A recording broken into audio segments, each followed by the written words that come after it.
Alright, making a video. Alright, was going to be a response video kind of to My Misery Me and Wayward Horizons, sort of just talking about, suicide and, well, not really suicide, about, well, My Misery Me is talking about dying, just getting out of here, getting done, being done, finishing, and doing it with some sort of grace, or doing it in some sort of, reasonable way, sensible, scientific, clinical, yeah. And anyway, in Wayward Horizons, it was talking about anti-natalism, but in the context of suffering and just, so that always kind of lends you to this idea of dying. But it's really not the subject of it has the futility element in the sense that you have to justify existence with some sort of purpose, and there really isn't a purpose, so technically, if there's one horribly miserable person on Earth, that's enough to say it's not a game worth playing. Technically. These are sort of important words, so I wrote down some words. Anyway, so then I was jumping around. I was, Conference Board did a video on imagination, and I was thinking about my imagination. I wasn't even thinking about my imagination, I just started imagining. This video was just a little bit, and so my brain just started wandering in the middle of his discussion of imagination, which was kind of funny. And I was just sort of thinking, because of My Misery Me's video, I was just sort of thinking about my internal angst and my difficulties, and I was just sort of thinking, remembering back to when I was a kid, and when it just started to fall apart in terms of, life just got harder and harder to accept. It didn't get easier and easier as they were telling me it was going to get. It just seemed to get harder and harder and harder and more difficult and more difficult. I remember Howard Hughes, and I found him such a troubling example. He was like an icon of what happens to a human being kind of thing. And I just saw him as my future. Not that I'd be a billionaire, but just that I would end up so completely neurotic. And that's, if you know anything about Howard Hughes, he's a very dynamic individual, very aggressively living, test pilot, got into crazy airplanes and flew them. Really bold, aggressive, all this kind of stuff. And he got really rich, had all the women and all this stuff, produced movies, did all kinds of interesting things. Probably got a few venereal diseases, and I think it scared the hell out of him. He saw his mortality in it. He saw life as dangerous. And he became a recluse, a preposterous recluse. Well, a recluse that none of us could afford to be because we're not billionaires. But I mean, just not insanely. I mean, it's not a fair word. But in a sense, insanely risk-averse. And so he just bubbled himself off from the world and found his own internet, so to speak, his own way of dealing with the world in some sort of way that would, where he didn't have to touch it. He didn't have to get any of the ick on it, the ick of life, the reality of it. He didn't have to live in that world anymore. And so anyway, I mean, I just saw in myself some capacity that I was just moving in that direction. I really sort of have, in a way. I've stabilized my anxiety disorder, and I've kind of found a balance that's livable and survivable. But I'm incredibly fragile in terms of my capacity to, at any moment that you sort of feel like you're on the Poeskian cliff, and at any moment that the floor is going to start talking to me, and things are going to slip away. So I've found a way to just keep that at bay. This boogeyman of just rotting in despair and an inability to grip anything, to hold on to anything here, that keeps you in the game, any kind of hunger. And so that's part of what I wanted to get to too. So anyway, that got longer than I wanted it to, but it's sort of an interesting imagining, just as an imagining of the idea that there are you can only spend so much time in fantasy or in contemplation of lives you would live. And this was something I used to do when I was a kid all the time. To go to sleep at night, it's not even to go to sleep, I don't think I was using it as a mechanism to wind me down. But in a way, it might have worked that way, because I kind of wind myself out of my life and started imagining other people's lives. And that always tended to get kind of dark, because you would imagine people in desperate circumstances, something you heard on the news, some Vietnam soldier, and I would imagine, okay, I saw him on the stretcher, and I'm thinking about, well, what happens to him next? And he has a surgery, and he gets an infection, you know, and he's horribly sick, and 105-degree temperature, and blah, blah, blah, and then his leg has to be amputated, and, you know, after months of barely keeping it alive, and it's just so discouraging because he's a football player, and so now he has to find a new life, and it gets okay, he gets some disability payment, and he goes this, and that, you know, and my brain would just go through the motions of imagining having to live out his life and saying, could I find something rewarding in that? Could I bend that into something that I could make sense of? Because you see so many people's lives and you say, God, that life is embarrassing. It's disgusting. It's not even that I wouldn't wear that color. You know, they wear colors I wouldn't even wear. You're just like, man, they're fat and they're in spandex, they're disgusting, they got, you know, fucking giant mole wart on their forehead or something, and you're just like, why would I do that? I mean, it doesn't seem like this is what I would do. I'd do something about it. I'd put some makeup on that or something, you know, smooth that over a little. You know, it just doesn't seem, you know, you're just like, I can't even imagine being that person. They're so fucking, some other organism or something. There's some other kind of, like, they're octopus people or something, and that's why they don't notice. I mean, I'm just, like, stunned at the fact that I can't even imagine being them because they are so fucking bizarre. And I often think that way about poor people. I'm just like, well, how can poor people not know they're poor? How can they not know their life is shit?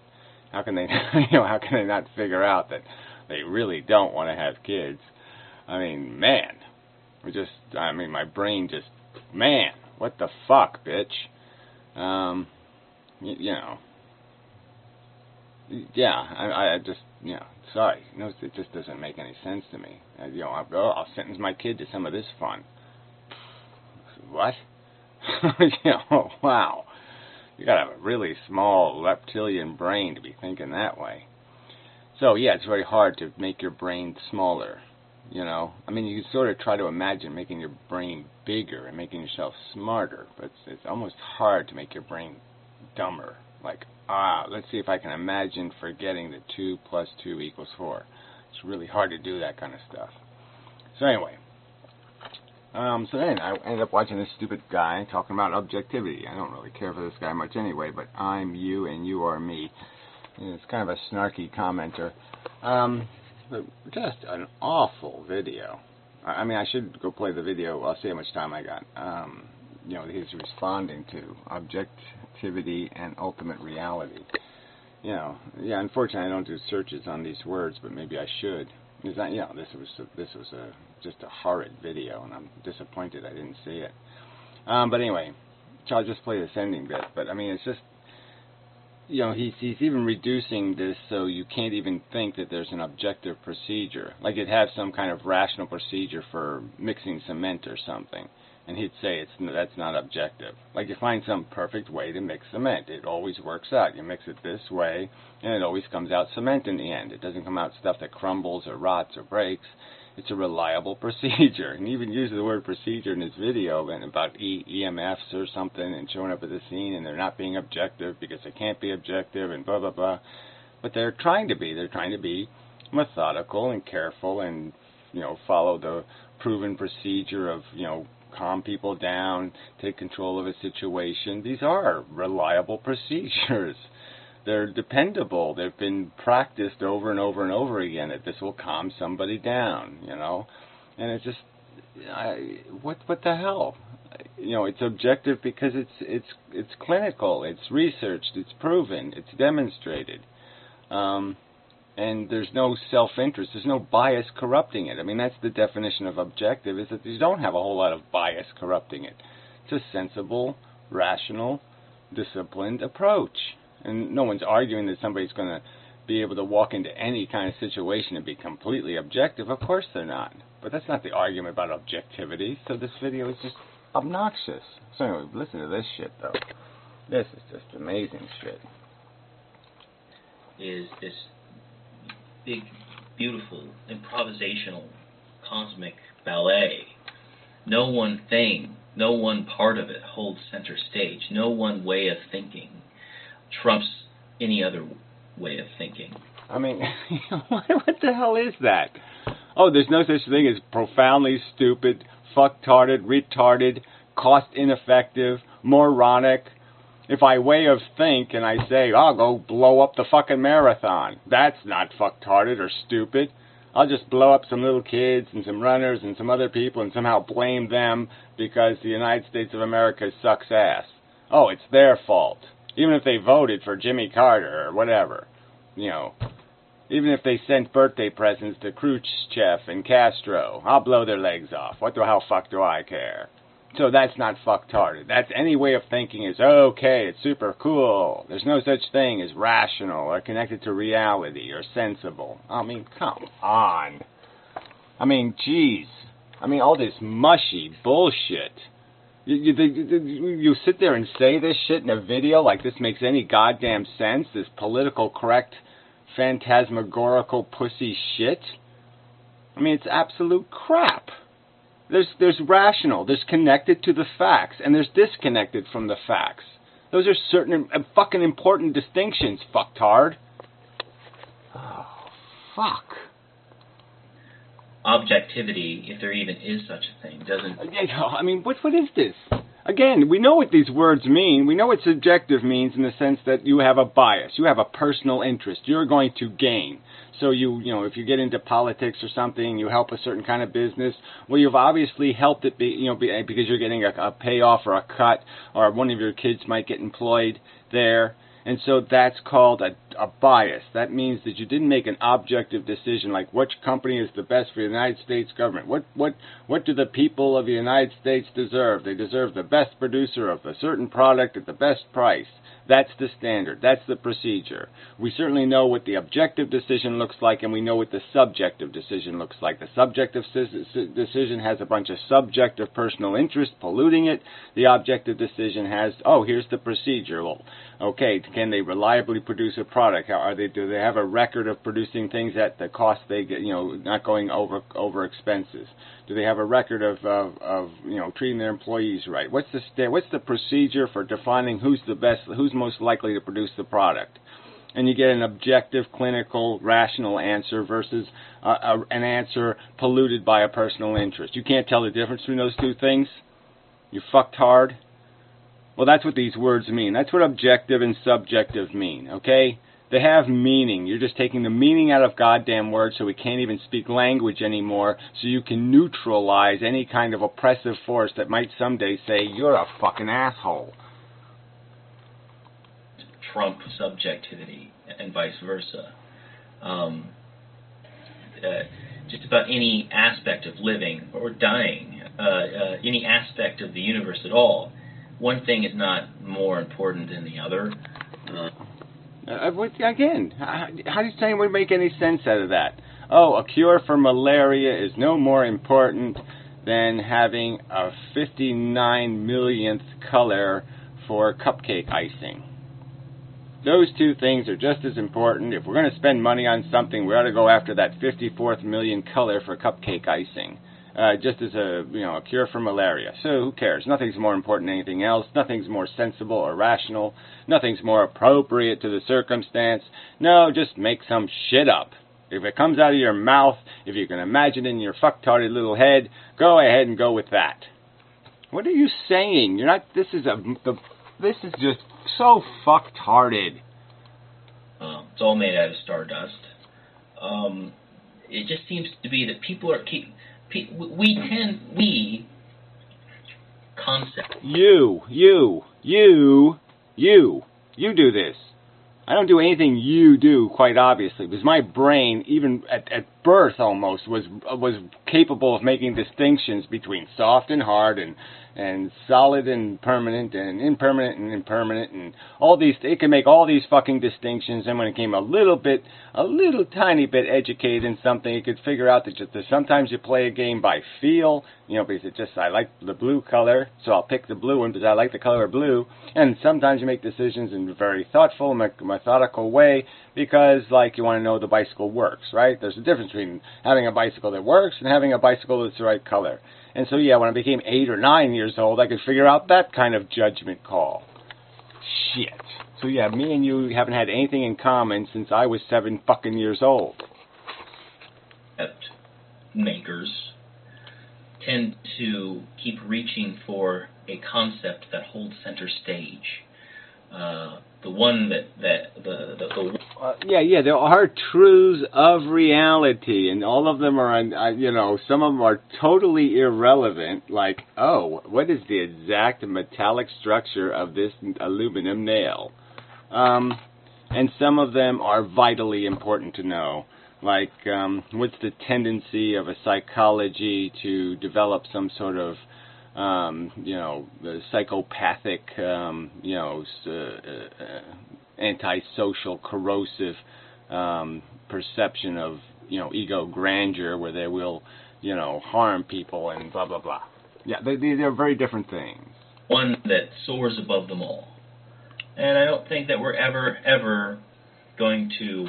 And you don't think that you're ever going to grow up and accept that reality is made out of something, that the odds are it's not made out of something on purpose or brilliantly created, that the fact is the reality is just something that we're living in because we're replicating molecules doing this, molecular thing, a chemical thing.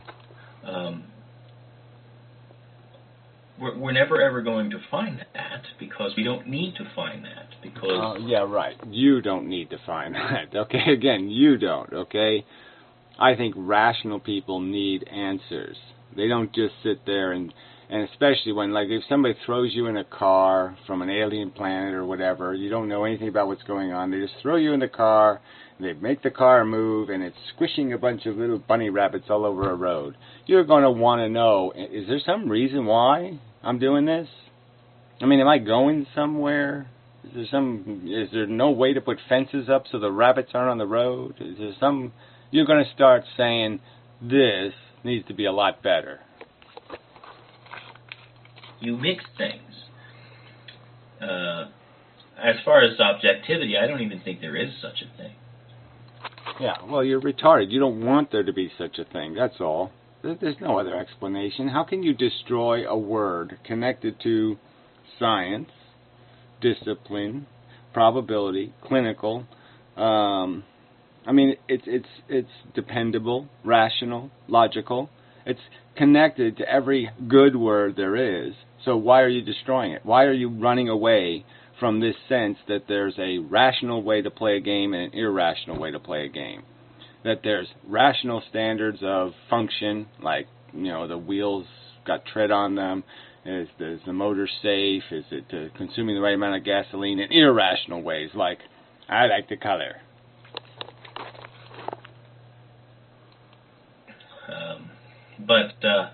Yeah, like I said, it's really late at night, and I need to go to sleep. So I'll just leave you with that and stop rambling. All right. Yeah, whatever. Maybe you ought to start thinking before you make a video, because this is the stupidest, one of the stupidest things I've ever seen on YouTube. I mean, it was just that fucking stupid. It's preposterously stupid. Even Professor Anton couldn't say something this fucking stupid. So, bravo. Stupidest video ever that wasn't trying to be stupid, or wasn't made by somebody stupid enough to make a video this stupid. I don't think you're stupid enough to make a video this stupid. Apparently you are, but man, stupid motherfucker. Alright, so let's go to this other guy. This guy, I guess, is just as wacky. Please respond. Alright, Boolean Voyager. Oh, brother. So far, so bad. Objectivity signify? With a concept like objectivity, I usually feel as though we mean something like the quality of being emotionally sterile, or the quality of being detached in some way. An objective point of view presumably amounts to a point of view divorced from primal urges, sensual feelings, poetic expressions, inclinations and prejudices of every kind. Yeah, well, why don't you just stop at the word inclinations, okay? Desire is the thing you're looking for, actually, okay? And what you're really looking for is the biological mechanism, okay? You want to segregate judgment from biological bigotry. We have biological bigotry. It's built into us to be bigoted to certain activities, to be bigoted to because we're animals at the core, and the animal has agenda built into it through the DNA. And then we have this intelligence. Now, the intelligence can be owned by those desires and just scheme to satisfy them, or the intelligence can understand that those desires are just animal, and that it can go off on its own adventure and analyze the world independently of the interest of this individual. This individual is just an individual. It's just a vessel keeping this really good thing, the brain, the perception, alive. And this perception has the freedom now, through vocabulary, through language, through intelligence and knowledge, to go anywhere, to see anything, to look at anything. It doesn't have to be a slave to your biology. Jeez. And prejudices can obviously be done away with to some extent. I can rid myself of some of my prejudices. Well, you don't have to rid yourself of them. All you have to do is acknowledge them. Once you've acknowledged that you have a prejudice, it's really easy to avoid it. It's really easy to say, oh, there's prejudice showing up again. Shut up, Mr. Prejudice. It's that easy. Once you know it exists, you just tell it to shut the fuck up, and you move on. With careful reflection and diligence, but what constitutes the objective world that continues to have substance, even in the absence of my awareness of it, even in the absence of my narrow perceptions, my bounded perspective? Yeah, whatever that means, right? Oh, well, what is reality? What is it? Oh, yeah. So now all of a sudden, the world isn't round? No, yeah, it isn't all that mysterious and strange and bizarre. There's a reality. What a surprise. Going to embody objectivity, whatever that might mean. Yeah, well, who would do that? Who is arguing for embodying objectivity, whatever that would mean? That's right. No, what you would understand is objectivity is connected to the right answer. Okay, the right way to play any game is to play the game the clinical, scientific, probabilistic, right way, and then there's the absolutely stupid wrong way. Yeah, that's right. I'll need to detach myself from my bounded perspective. But I can never detach myself from my bounded perspective because I only am my perspective. No, well, that's just so stupid, right? So you almost had it where you said, look, we have feelings, we have emotions, and now you just said that's all we have. You put them in their place, acknowledged them that that's what creates the subjectivity, and now you just said no, we can never. You said we can control them, we can discipline them, and now you say we can't. That they own us. That's all there is. No, that isn't all there is. There's thoughts. There's ideas. 2 + 2 = 4. I don't need to have any emotional attachment. I'm not profiting off the 4. I'm not getting more money because the answer is 4. I'm not getting any new jollies because the answer is 4. No, it's just the truth. And I have no self-interest in it being 5 or 17 or 192. There's nothing perverting my judgment. I can clearly see 2 + 2 = 4, and I don't have to have any subjective connection to it whatsoever. The organs of knowledge only developed with the help of sensory perceptions. And my sensory perception... The organs of knowledge. Well, can't you people ever just speak English? The organs... Oh, you mean your brain? Is that what you mean? The organs of knowledge? Huh? No, knowledge is made of two things. First, you have a vessel, a programming machine, a computer, and then you have the programs. Okay, that's the knowledge. The knowledge is the programs. You either have accurate programs, disciplined programs, reasonable programs, or you have chaotic, mushy, silly, phantasmagorical, purple unicorn programs. We know which ones you've got running. Are only constituted as they are in order to facilitate the perpetuation of my life, in order to encourage my survival, in order to enable the navigation of this rock, this planet. Yeah, we don't navigate a planet, so that is even more hyperbole. That is your name, right? Yeah, Hyperbolean. So yeah, it's just a bunch of aggrandizing propaganda. Why don't you just call yourself Propaganda Voyager? Propaganda Man. Propaganda for the win. Right? Because that's all this is. This is just propaganda. We don't navigate the fucking planet. Okay? We've evolved to navigate little environments, not space. Objective reality, ultimate reality, remains out of my reach and is unfit. Well, there's more stupidity, right? I mean, there's lots of parts of reality that are accessible to you. The periodic table, lots of facts have been gleaned about how things work. You could say plants have roots. Yeah, it's just a fact. It's not complicated. So there, you've got a piece of objective reality. For my animal constitution. Antinatalists often allude to the so-called objective roundness of the earth, as though roundness experienced conclusively amounts to roundness without experience. It doesn't matter, okay? It's opposed to flatness, jackass.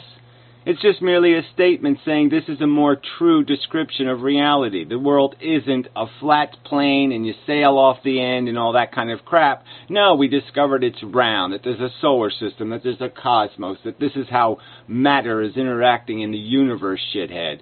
I mean, really, you're just going to sit there and break every observation because you don't like the idea that there's a truth out there, and that truth is probably when you apply it to you, when you take the screen of proof, okay, what's been demonstrated to be reality, and you look at yourself through it, you see a hideous motherfucker. That can be that's your subjective reason for trying to destroy the fact that we have discovered elements of the truth, a lot of elements of the truth. As though roundness constitutes an objective fact, and as though a fact could ever... Yeah, right. As if a description can be more accurate or less accurate.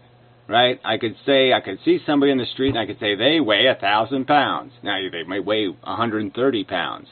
So obviously my statement is preposterously inaccurate. Or I could say they weigh 400 pounds. So at least now I'm getting closer. I've now gone from really fucktardly stupid to an improvement, a closer description of reality. And I can get closer and closer and closer to a perfect statement defining their molecular weight. Properly be said to be objective. Human beings can certainly depart from this round rock and observe it from afar, from a handful of distances. But the notion of distance, my conception of my distance away from a thing, could only ever arise within a constrained perspective. Well, what the fuck does that mean? So this is more Professor Anton Bibble-Babble.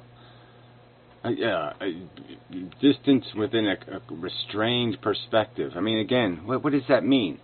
We can model the whole fucking thing. I don't need to go into the fucking solar system anymore. You can figure out mathematically what's happening, and then you can make a mathematical model, and you can make the whole thing move, and you can make it look at let's look at it from 500 trillion miles away. We can look at it from almost any distance now. We can synthetically see the Earth from almost anywhere.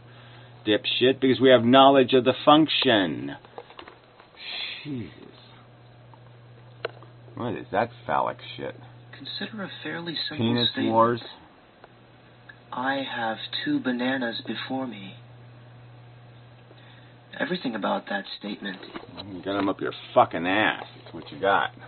...is suspect. Under what circumstances do I encounter objects?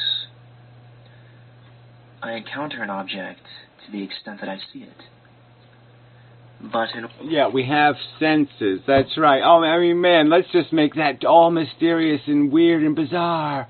That organisms that have to, little bots, little machines, that have to fight for survival, would, over time, through evolution, acquire things like radar and sonar and ways of detecting the adversary so they could survive. Oh, man, that's just too fucking weird. No, that's perfectly sensible. It's perfectly reasonable to expect. That's what our senses do. They detect reality. They don't detect non-reality. We have to live in a physical world with real possibilities and real probabilities and real inevitabilities. And those things can be understood. And that's why we have the equipment we have. The equipment is made. It has been designed by billions of years of selection for the best tools to be very good at accurately identifying reality. No point in shooting at ghosts. In order to see an object, I must situate it in the foreground. I must fail to see that which lies behind it. I must fail to see everything else. What a crock of shit. Again, what is this crap? I mean, there's tons of things we see in their context. We see them in their context. We can see an image of the Earth with the sun in the background. We can see these things. We can see an image of the moon with the Earth in the background. We can see these things. This is just a crock of shit. We can see things in context when they need to be in context, and we see things out of context when we want to see them out of context. I mean, when we want to be more specific about them and their internality, to use one of your phony words, or we can see it in its function. These are two different things. You can go two ways. You can go inside something, you go outside something, or you go just where it is. These are all choices that can be made about where you look from or what you're looking for. But yeah, I can imagine banana on the banana tree. I can imagine banana in a boat. Yeah, I can imagine banana in lots of places. Bananas and green eggs and ham and such. I temporarily cast other things into oblivion. Similarly, as I read a page out of a book, I must also fail to see whoever passes me by. In seeing, I must also always fail to see. Oh, whatever. Yeah, so focus is just, what a horror that we miss out on all of reality because, I just saw the cat walk by. Ooh, so no, I didn't see that the house is brown or something. Yeah, well, I don't need to see the house is brown right now. There was a cat walking by. What is this? Why are you making this into something? This isn't anything. This illustrates the bounded nature of my perspective. Only a bounded perspective could draw boundaries that differentiate objects. Only a bounded perspective could draw boundaries. Bound perspective? What? What? Yeah, no, sorry. It's just more bibble babble. Yes, you identify things. Things have an identifiable character, right? You could even say this background. Well, the red is the red, the yellow is the yellow. You know, you could do the, obviously, I don't know why you did this perverted image of a banana, but for whatever reason. The point is you identify things that have a distinction, a distance even, you could argue. Whether it has distance from itself or whether it's the same. And we know that the checkers on the checkerboard are checkers, okay? They're not chess pieces, they're not something else, they're checkers. We can identify them. One is the same as the other. They all have the same function. We can put them into categories where we can identify them. Glass of water, we can identify it. We can call it something because it's different than the stuff that's not a glass of water around it. Duh! I encounter objects to the extent that a mechanism within my consciousness sketches rigid contours. Yeah, rigid. I mean, he's talking like, oh, it's horribly rigid. It's not allowing the banana to become a kumquat. Yeah, that's right, because it's a banana, asshole. It's not a kumquat. It's a fucking banana. We know the difference. It doesn't have to be a kumquat anymore. We can know the difference between smart person and asshole. And guess what? You're falling into the asshole category. This might be a banana to the extent that it embodies a contrived essence of what constitutes a banana. A contrived essence. So again, now we're contriving because we dared to label that make a distinction between a dog and a cat. We're contriving it. It's not real distinction. It's not a real difference in chromosomes. No, we're just contriving it. But I never encounter an archetypal banana or a standard banana because there are many bananas.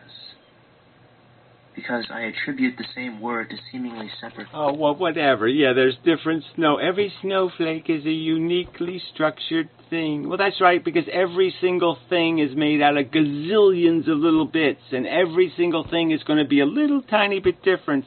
But guess what? There's differences that matter to its description and differences that don't matter to its description. And no matter how much you play with this bullshit, you're not going to turn banana into kitty cat. It's not a fucking cat. It's never going to be a fucking cat. It's a fucking banana, asshole. Objects. I have two bananas before me. I see a banana, but what... Oh, this is like poetry now. Oh, barf. What are the standards by which I label this object? The essence that encapsulates... Properties. Properties. It has certain properties. There's a list of properties. You know what the fundamental one is going to be? Yeah, it has the right chromosomes. It has the blueprint tied to it that says banana all over it. This is the chromosomal profile of banana. Retard. It's what this object amounts to must be distinguished arbitrarily from its surroundings. Oh, arbitrarily. We can't do it by any kind of rational method. I can't tell the difference between red and yellow. It's all arbitrary. It's just made up. No, there's differences. Different frequency of light created by different textures and surfaces. These are realities. They're not made up. They're not contrived. They're not imagined. They're real. The distinction is real. It can be identified. That's what our senses are capable of doing. The senses you at one minute say are so glorious, and the next minute you say they're nothing, they're meaningless. Of course they're not meaningless. They allow us to make distinctions between sensible, rational, and stupid and fucktarded. I have two bananas before me. I see two objects. I see one object, and then I see another object. Jeez. But under what circumstance? This is like bad. This is like nursery school horror. Yeah, the movie, the fucking Friday the Nursery. Well, no, Can I claim to have two objects? The word banana applies to each equally. I recognize the contours of one object, and I associate it with the essence of a banana. I then recognize the contours of another object, and associate it with that same essence. I bring them together. I conjoin their essences. What is this shit? I mean, fuck! This is seriously irritating. Man! I create a distinct and separate essence. Two bananas. But there are never actually two bananas, because this grouping, which amounts to a conjoining of imagined essences, is completely arbitrary. Oh, right. Yeah, I mean, again, arbitrary. Arbitrary how? By the scientific method? An arbitrary scientific method of observation and dissection? That's arbitrary?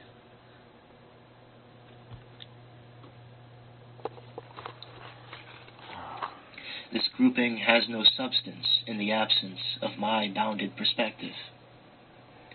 I have two bananas before me. I must refer to a specific frame of reference. I mean, I wish I had a fucking steamroller. I mean, damn, this is just so disgusting. There should be a law against abusing a brain like this. This is just disgusting perversion. This is the worst kind of molestation of language and logic. This is grotesque. I must refer to the locus of my own perspective. It would make very little sense for me to say, I have two bananas objectively, because that which distinguishes the essences of objects breaks down in the absence of my bounded perspective. Does that make any sense to any of you? I mean, really, there's actually people who say, oh, that just makes perfectly good sense. There's two bananas, but I'm going to pretend there's not for absolutely no good reason. So we don't know there's one planet Earth. We don't know that there's one sun. That somehow our bounded perspective makes us incapable of knowing, oh, no, there's a sun. It's in the center. There's only room for one of them in the center. There's only room for one. No, we can't know that. There almost certainly exists a fundamental and enduring universe, even in the absence of my consciousness.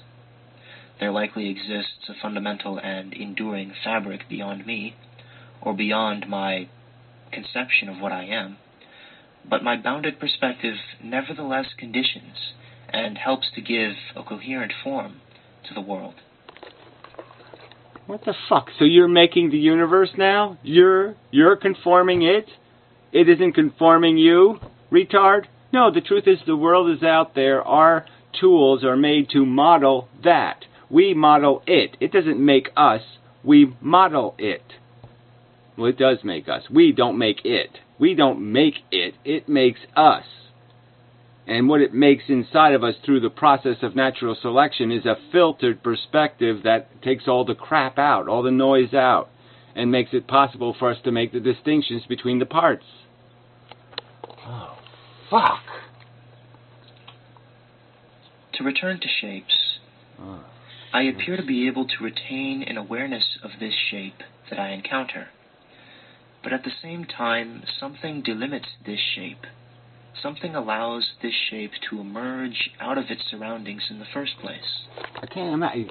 He sat there and wrote this absolute crap. This is obviously something he's reading. He wrote this crap. I have 2 bananas before me. The retention of awareness. The fact that I retain awareness of that which I encounter allows the imagined essence of the shape to remain intact as I navigate around it, as I observe it from different angles, from multiple standpoints. And only after observing it from different angles and multiple standpoints can I posit an essence. Could you be more fucking redundant? Who are you talking to? The brain dead? I mean, I wouldn't even talk to a 4-year-old in this patronizing nonsense. Let me repeat that 17 times. But I must first delimit and distinguish the shape from its surroundings, which can only occur within a constrained perspective, because a boundless perspective a boundless perspective. What does that even mean, a boundless perspective? It doesn't even mean anything. It doesn't matter. I mean, you could, if you make something small enough, then you can know it from every angle. If there was a quanta in the universe, and every quanta was just a domino, and that's all it was. It had simple dimensions. It was just 4 sides, well, 8 sides. It was just a little cube, and that's all it was. It was just a geometric object. And it had opaque, just flat sides, just everything else was really simple. Just that's all it was. Then you could know it completely because it's simple enough.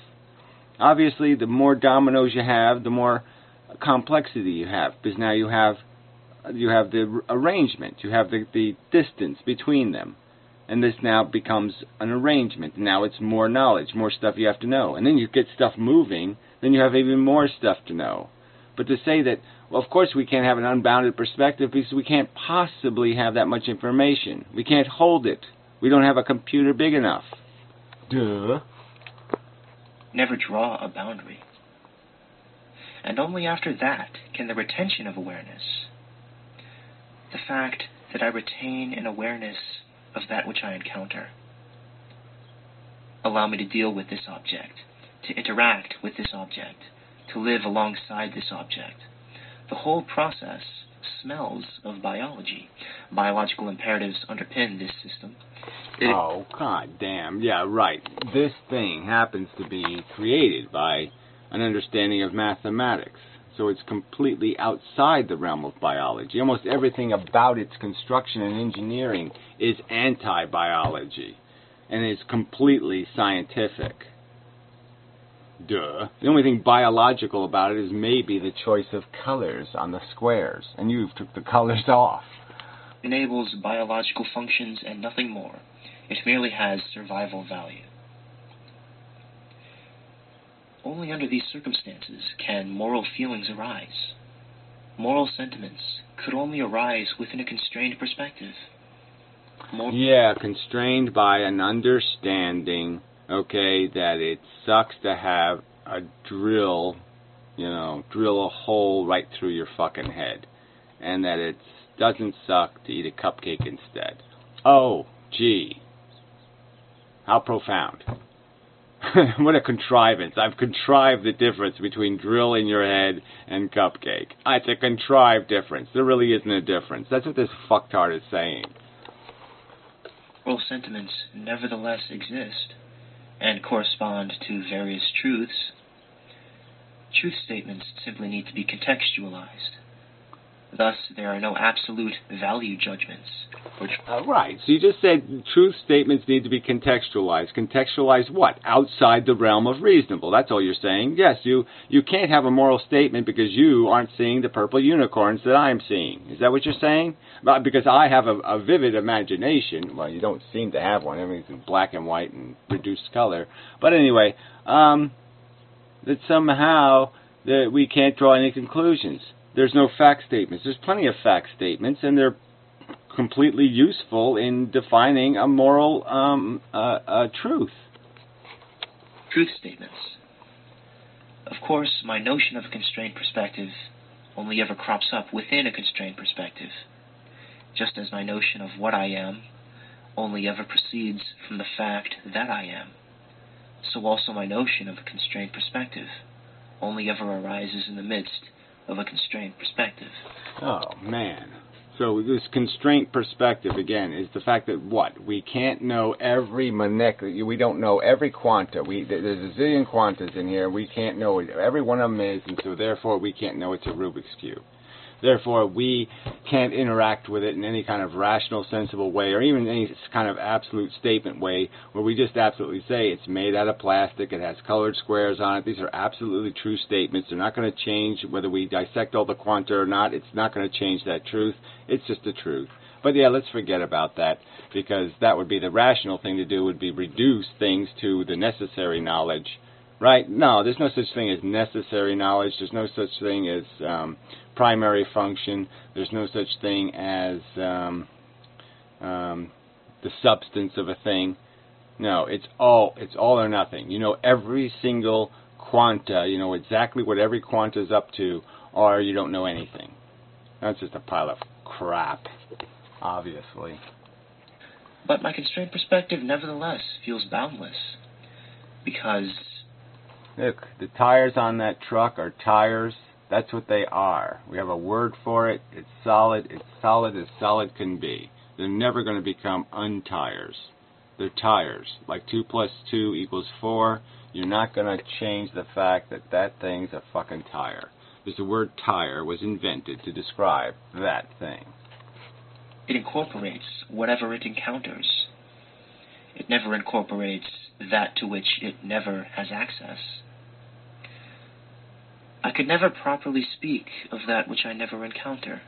Oh, whatever. Yeah, right, exactly. So we just make it up. You can't speak of the object. You can't speak of this object. You can't use the language we use to describe the different elements: square, plastic, little peel-on color strips. You can't, the engineering of the movement of the plastic. You can't describe what it is in essence, in substance, unless you know every single damn molecule. Because I would first have to encounter it. And I could never access anything beyond the bounds of my perspective. Yeah, the bounds of your perspective, right. All the knowledge you need to know. Right? There's no other perspective. There's just the only necessary stuff is, the perspective is, let's have enough words to describe enough elements of reality in an accurate enough way to put things in their categories. Good, bad is just another category. Functional, dysfunctional, broken, fixed. These are all just categories, and we can put things in these categories. Ought not. Categories. I almost seem to know all things, just as the cosmos seems to contain all things, and is everything into which it expands. Now, what's the point of that statement? I almost seem to know all things. No, you don't. You're just complaining that you don't know shit. And what was that? It's just such a preposterous pile of nothing. Mush. Fuck. With the retention of awareness comes the projection of awareness. I project possibilities. I speak of the not yet known. A word always corresponds to an imagined essence, an imagined substance, and words tend to be increasingly inclusive. A word like earth appears to be an incredibly inclusive word. Inclusive? How the fuck is it inclusive? It's completely exclusive. Earth. It's a definite. It's like a personal name. It's like its name. Okay? There's the other one's Mars and Venus. They all have distinct names. It's not inclusive. It's exclusive. Only Earth is Earth. Because the